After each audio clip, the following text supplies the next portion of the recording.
Hello everyone, চলো তোমাদের সাথে সরস্বতী পুজোর দিন মিনি ব্লগটা শেয়ার করি। আর সরস্বতী পুজোর দিন আমি চলে গিয়েছিলাম বাচ্চাদের প্লে স্কুলে। এই স্কুলটার নাম হলো মাই ছোট্টা স্কুল। এই স্কুলে সরস্বতী পুজোর দিন তো প্রচুর বাচ্চা এসেছিল, তার সাথে তাদের গার্জেনরাও এসেছিল। আর আমরা যখন গিয়েছিলাম তখন তো পুজো অলরেডি স্টার্ট হয়েই গেছে, আর প্রায় বলতে গেলে পুজো শেষের দিকেই।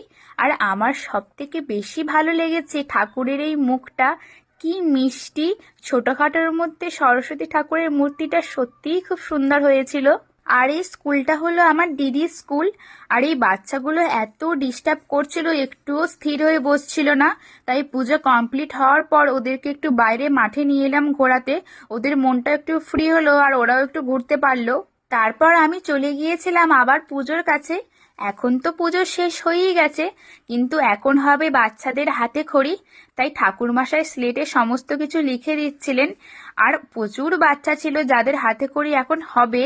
তাই সব বাচ্চার ভিডিও আমি করতে পারিনি, কারণ সব বাচ্চার ভিডিও করতে গেলে তো ভিডিওটা প্রচুর বড় হয়ে যাবে। তাই শুধু আমি এই বাচ্চা মেয়েটারই ভিডিও করেছিলাম।